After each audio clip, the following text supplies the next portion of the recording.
حصلت لك كم مرة قابلت شخص قالك كلمة ضايقتك أو بصلك بصة حسستك إن أنت قليل؟ لما حد بيقلل منك ما تحاولش تثبت له قيمتك. هو مش ناقص دليل على ده، هو ناقص وعي. المشكلة إن إحنا بنضيع طاقتنا نحاول نثبت للي مش شايف إن إحنا كويسين إن إحنا كويسين، بدل ما نكمل في طريقنا.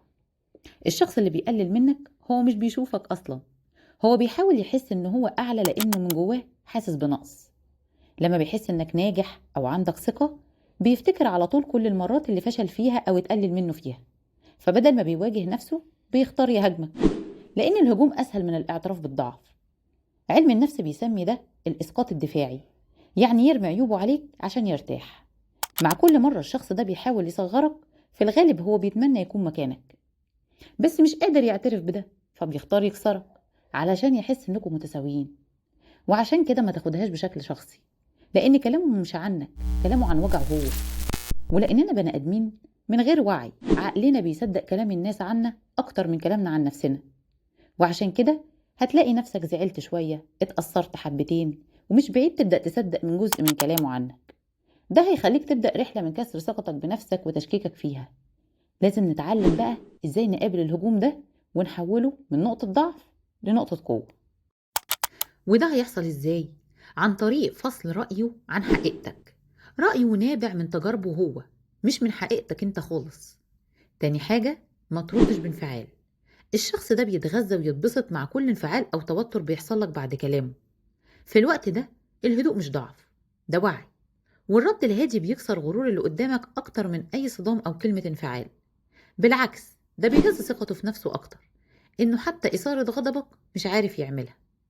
هنحضر ردود بسيطة وهنقولها بمنتهى الهدوء، زي دي وجهة نظرك، وده بتقولها لما بتحبش تصعد الموقف وفي نفس الوقت تحافظ على ثباتك. أو أنا آسف لو حسستك بكده. ودي لو عايز تنهي الموقف بأدب مع شخص مش عايز تخسره أو أكبر منك سنة. أو شكرا لرأيك، ودي بتنهي الحوار في ساعتها. وفي أنا مش هقدر أدخل معاك في النقاش دلوقتي، ودي بتبين إن أنت مش موافق على الرأي لكن مش عايز تجادل في الوقت ده. وفي الرد القاتل بقى، الابتسامة مع الصمت. لغة الجسد بتكمل معاك الرد، ما بتبقاش مفصولة عنه. يعني لو واقف، اقف بثقة، فارد ظهرك. طب لو قاعد، هتقعد بثقة برضو وفارد ظهرك ورجليك في الأرض ثابتة، وإيديك يا مربعها يا حاططها على ترابيزة لو قدامك طاولة. ليه ده مهم؟ لأنك بتوصل بيه رسائل ثقة من غير ما ترفع صوتك. بعدها لو لقيت اللي قدامك مصر يكمل ويضغط عليك، انسحب أو غير الموضوع، لكن ما تسمحش للشخص يكمل. بعد الموقف ده هتيجي اللحظة الأهم، وهي جلستك مع نفسك. غصب عنك انت بتتأثر بالموقف حتى لو رديت بشكل ممتاز. هتسأل ايه اللي استفزني؟ وهل في حاجة محتاجة اغيرها؟ هنجاوب على الأسئلة دي وهنحطها في دفتر وهنخليه معانا.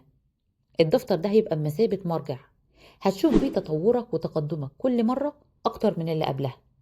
ولو عايز تختصر وتنجح، استخدم أسلوب المحاكاة لتعلم الرد. يعني حاول تتخيل المواقف اللي انت مش بتعرف ترد فيها، وتكتب الردود اللي تحب ان انت تقولها. هتوقف تجرب الموقف قدام مراية أو مع صديق كأنه حقيقي وبيحصل. الموضوع ده بيفرق في مدة التطور بشكل كبير. بتلاحظ تطور في تاني أو تالت موقف بالكتير، لدرجة انت مش هتصدقها. انسى الشخص القديم واكتب قصص جديدة لشخص تاني، وجوده بس لوحده بيحكي عنه من غير ما يتكلم.